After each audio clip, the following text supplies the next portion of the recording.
अब आपके दिलों के प्यारे जिनको आप सुनने के लिए बेताब रहते हैं और आप नहीं, जब वो बोलते हैं तो सारी दूसरी पार्टियों वाले लोग भी कान खड़े कर लेते हैं कि आज तो कुछ न कुछ तो ऐसी बात कह के जाएंगे कि रात को नींद नहीं आएगी, उन्हीं चीजों के बारे में सोचना पड़ेगा। मैं भगवंत मान जी आपको आमंत्रित करता हूं। आपने जो पंजाब के युवाओं को रोजगार दिया, हरियाणा के युवाओं की उम्मीद उससे बढ़ी है।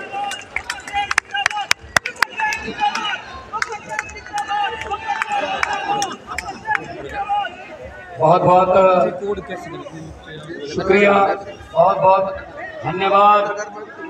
ऐतिहासिक शहर जींद, रियासती शहर जींद, आज जींद की धरती पर इतनी ठंड के बावजूद इतनी भारी संख्या में, लाखों की गिनती में आप लोगों का घर से निकलकर आना ही इस बात का संकेत है कि नई कहानी लिखने के लिए तैयार बैठे हो।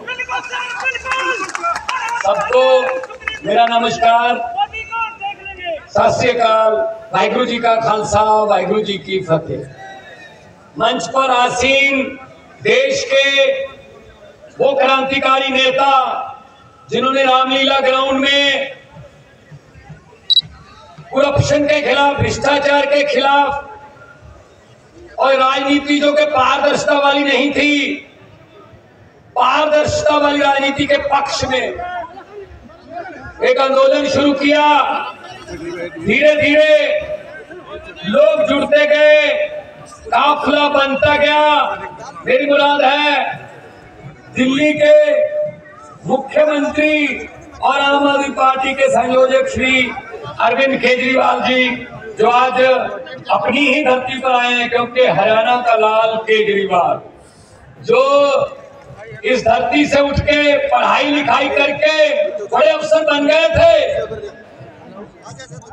बहुत बड़े अफसर बन गए थे, IRS ऑफिसर बन गए थे, इनकम टैक्स के कमिश्नर बन गए थे। भाई साहब, कहा जाता है कि इनकम टैक्स के दफ्तर का तो चपरासी नहीं मान होता, ये तो कमिश्नर थे। चाहते तो ये भी बोरियां भर के नोट कमा सकते थे, लेकिन इन्होंने अपने लिए पैसा कमाना जरूरी नहीं समझा। जो नेता और अफसर लोग आपका पैसा लूटते हैं, उसको बचाना जरूरी समझा इन्होंने। तो इन्होंने इस्तीफा दिया, राजनीति में आए, पता नहीं क्या होगा। बड़ी बड़ी पार्टियां थी, कोई पैसा नहीं था पार्टी के पास, कोई संगठन नहीं था, जिसको कहते हैं अंधेरे में तीर चला दिया। लेकिन जब दिल से तीर चले, भगवान साथ में हो, तीर निशाने पे लग गया, बिल्कुल निशाने पे लग गया और भ्रष्टाचारियों को बहुत चोट पहुंची। दिल्ली के मुख्यमंत्री बने, दोबारा दिल्ली में 15 में चुनाव हुए, 70 में से 67, दिल्ली के दोबारा मुख्यमंत्री बने। फिर 20 में चुनाव हुए, 70 में से 63, फिर मुख्यमंत्री बने। धीरे धीरे उनके कामों की गूंज पंजाब पहुंचने लगी, तो 2022 के मार्च में रिजल्ट आए, 117 में से 92 सीटें आई पंजाब में। ये बिल्कुल आपके बगल में पंजाब है, आपकी बार हरियाणा का नंबर है सर। क्योंकि जब अरविंद केजरीवाल जी के साथ हम जाते थे, जैसे कि आज हम आए हैं दोनों, ऐसे ही पंजाब जाते थे, इलेक्शन के समय हम लोग गारंटी देते थे, अरविंद केजरीवाल जी गारंटी देते थे कि बिजली का बिल नहीं आएगा, एक बार मौका दे दो, बिजली का बिल 0 आएगा। देखो गारंटी थी, तो विपक्ष वाले कहते थे पैसा कहां से आएगा, हमने उनको बताया नहीं, लेकिन आज हम बता देते हैं पैसा उन्हीं में से आ रहा है। तो उन्होंने बहुत लूटा हुआ है, बहुत कमाया हुआ है, हमने वो लीकेज बंद कर दी, पैसा खजाने में आ रहा है। 90% पंजाबियों को बिजली का बिल 0 आ रहा है। ये आपके सामने 1 लाख बिल पड़े हैं।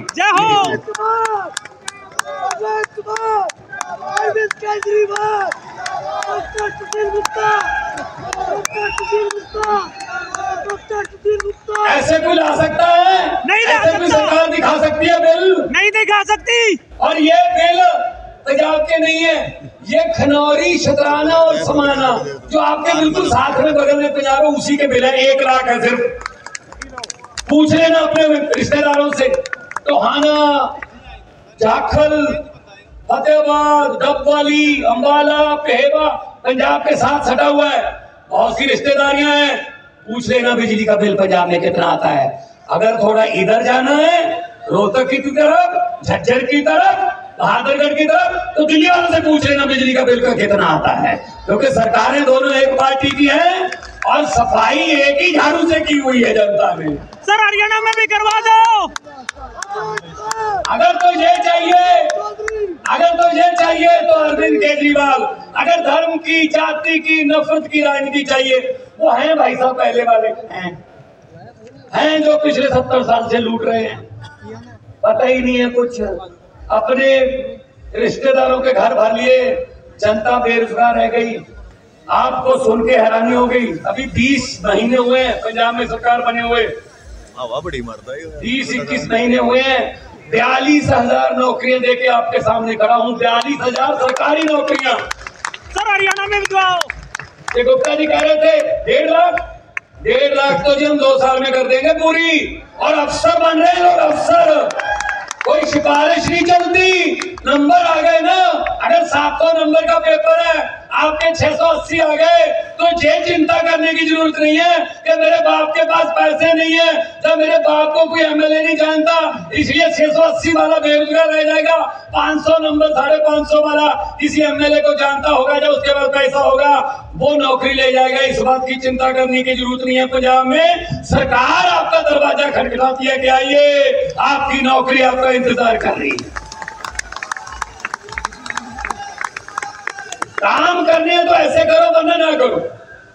हम लोग तो अपने, मैं कलाकार था, बहुत फेमस कलाकार था, मुझे कोई पैसे की कमी नहीं थी। मेरे साथ के जो साथी हैं मेरे कलाकार, बहुत अच्छे फिल्मों में पैसे कमा रहे हैं। अरविंद जी अफसर थे, गुप्ता जी हमारे बहुत बड़े चार्टर्ड अकाउंटेंट, बहुत सारे, ये संदीप पाठक जी, ये हमारे आईआईटी के प्रोफेसर, लंदन से पढ़े हुए प्रोफेसर थे आईआईटी के। और जितने भी हमारे बैठे नेतागण, ये कोई ना कोई काम छोड़ के आए हैं भाई साहब, ये कोई ना कोई काम छोड़ के आए हैं। और हम आपको बताना चाहता हूं, मैं 92 में से पंजाब में 80 पहली बार एमएलए बने हैं, 92 में से 80।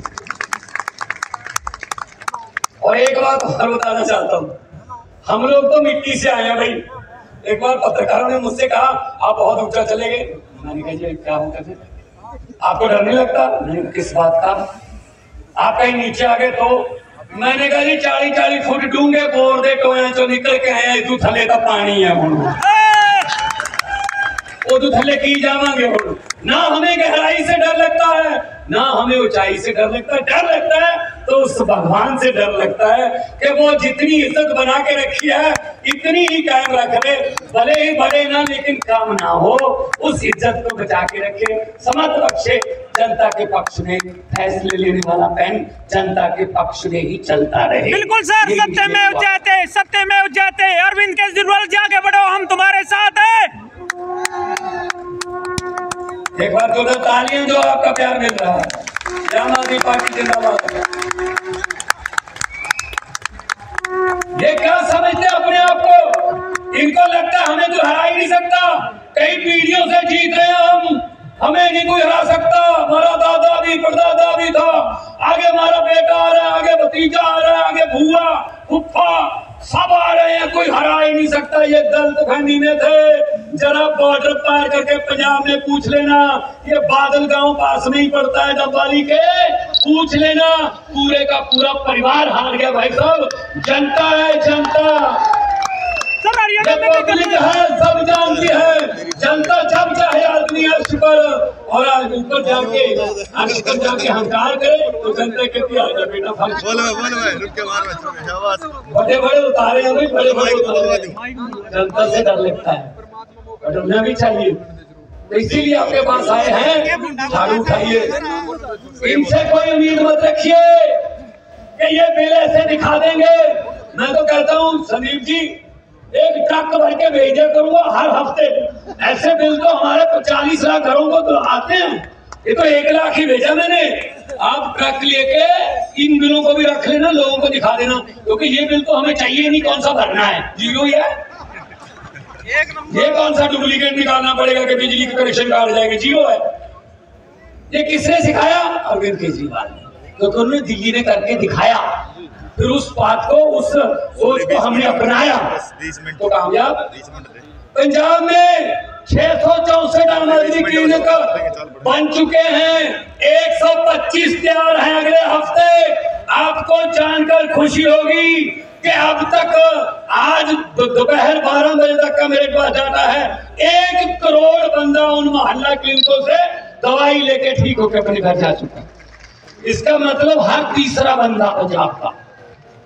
ये चीजें करते हैं हम, तो भाई ये चीजें हमें करनी आती हैं। हम वो वाला नहीं करते, इसको उससे लड़ा दो, उसको इससे भिड़ा दो, कभी इससे गठबंधन, कभी उसके एमएलए खरीद लो, कभी उसका ये काम नहीं करते। ये तो जुमले सुनाने वाले तो आ रहे हैं।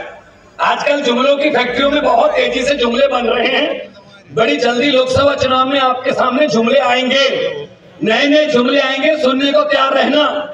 क्योंकि इतना झूठ बोलते, कोई तो सच बोल लो देश के साथ। मैं जब पार्लियामेंट में था, मैंने तो बोल दिया था उस वक्त। सामने बैठे थे हमारे मोदी जी, हमारे गृह मंत्री, हमारे राजनाथ सिंह जी, सारे बैठे थे। मुझे किसका डर? भाई मैं किसी बात से काना थोड़ी हूं। मैं तो बोल देता हूँ सच। सच बोलने का एक ही फायदा है, उसको एक बार बोल के दोबारा याद नहीं रखना पड़ता। जब भी बोलोगे सच ही बोलोगे। झूठ बोलने वाले को दोबारा याद रखना पड़ता है कि पिछले साल क्या बोल के गए थे जींद में, इस बार क्या बोल रहे। सच वाले को क्या रखना। 15 लाख रुपए आ गया नहीं आए तो गुप्ता जी आप तो कहते आ गया। पंजाब में भी नहीं आया, फिक्र मत करो, ये नहीं आएगा। ये यही चीज मैंने बोल दी थी पार्लियामेंट में। मैंने कहा 15 लाख की रकम लिखता हूं तो कलम रुक जाती है। जुमले सुनिए इनके जुमले। 15 लाख की रकम लिखता हूं तो कलम रुक जाती है। काले धन के बारे में सोचता हूं तो स्याही सूख जाती है। मोदी जी हर बात ही जुमला निकली। अब तो ये भी शक है, क्या चाय बनानी आती है? ये बात शक में है भाई साहब। मुझे लगता नहीं चाय बनानी आती होगी। नहीं बनानी आती जी, नहीं बनानी आती, झूठा है। स्टेशन कहते हैं, स्टेशन ही बाद में बना था जहां पर बेच के चाय। किसी ने मुझे लिख के भेजा बस पे, कहता एक छोटा बच्चा था गुजरात में एक स्टेशन पर रेलगाड़ी में चाय बेचता था। गुजरात के एक स्टेशन पर रेलगाड़ियों में चाय बेचता था। बड़ा होकर उस बेचने रेलगाड़ी बेच दी। वही काम कर रहे हैं जी अभी। सब जहाज बेच दिए, तेल बेच दिया, तेल बेच दिया। कुछ चीज नहीं है जो, हाँ थोड़ा मीडिया खरीदा जरूर है। ऐसा नहीं है कि बेचा है, कुछ खरीदा दिया है। तो खरीदो फरोख्त करते रहते हैं, कुछ एमएलए खरीद लिए, ये वो कर लिए। इनका क्या करोगे भाई साहब? 70 साल से इनको ट्राई कर रहे हैं। अब परखे हुओं को और बद परखो, कुछ नया तो करो। सत्य में उजाते। तो इसीलिए मैं कहता हूँ ये डर गए, ये डर गए, ये हमें जेल में डाल रहे हैं।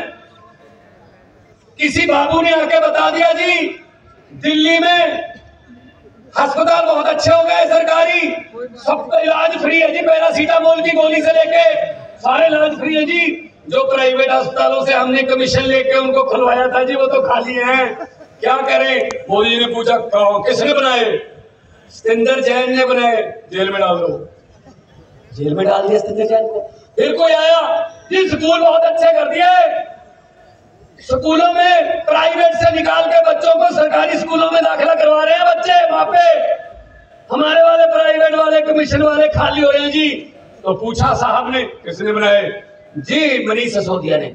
जेल में डाल दो। जेल में डाल दिया।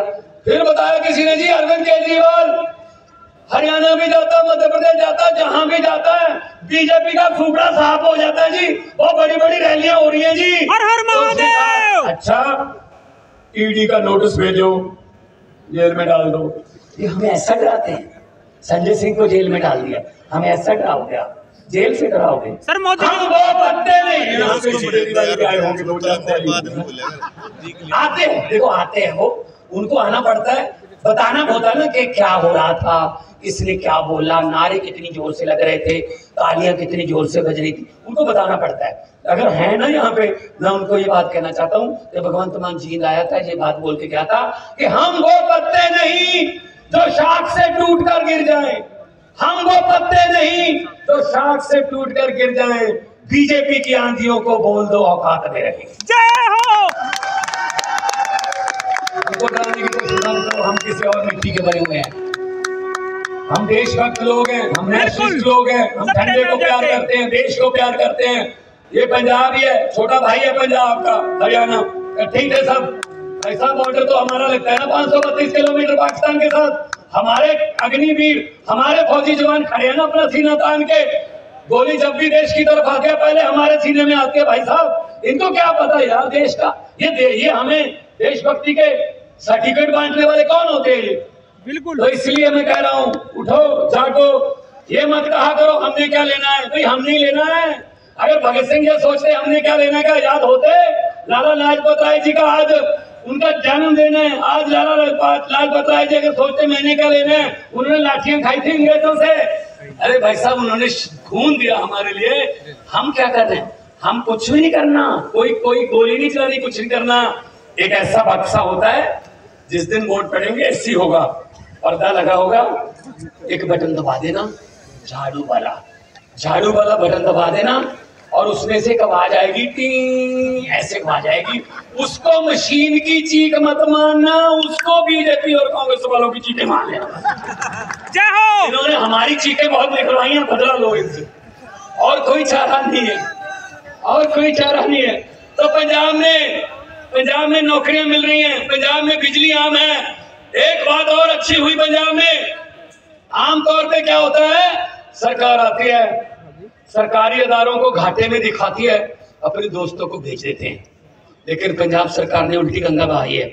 1 जनवरी को अनाउंस किया, अभी अरविंद केजरीवाल साहब जाएंगे, उसका पूर्ण रूप में हमारे अंदर जो काम करेगा वो गोविंदवाल साहब, खडूर साहब ने गोविंदवाल साहब वाला थर्मल प्लांट प्राइवेट सरकार ने खरीदा है कि हम चला के दिखाएंगे इसको, आपसे नहीं चल रहा, हम चला के दिखाएंगे। नीयत साफ हो तो सब कुछ हो सकता है। बिल्कुल साहब, सत्य में हो जाते। आप साथ दीजिए और जनता का साथ आएगा। हम तो जनता के लिए काम करने वाले लोग हैं, हम कोई लॉबिंग करने नहीं आए, हमारा कोई रेते की खड्ड में हिस्सा नहीं है, हमारा कोई बसों ट्रांसपोर्टों में हिस्सा नहीं है, हम कोई किसी व्यापार में हिस्सा नहीं डालते। हिस्सा डालते जरूर है लेकिन जनता के दुखों सुखों में हिस्सा डालते हैं।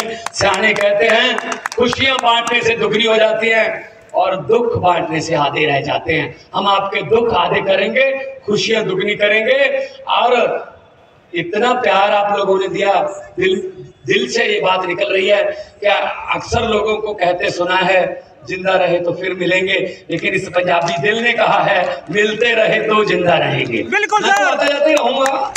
संगरूर, ये संगरूर की धरती से तो निकले हैं, ये जींद रियासत, ये रियासत की राजधानी संगरूर थी।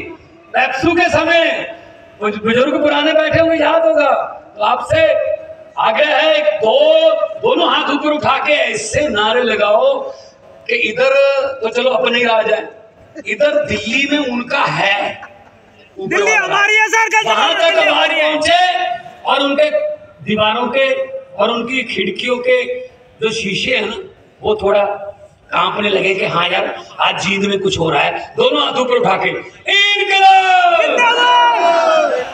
थोड़ा सा और कर दो, रोहतक तो टपाओ ना। इनकलाब जिंदाबाद, भारत माता की वंदे मातरम,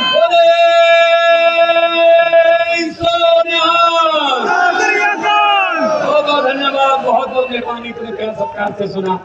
जिंदा रहिए, लंबी आयु हो आपकी, खुशियां आए, तरक्कियां हैं। बहुत बहुत धन्यवाद। जय हो पंजाब के बब्बर शहर की, जय हो पंजाब के बब्बर शहर की। शुक्रिया माननीय भगवंत मान जी, हरियाणा से आए हुए कोने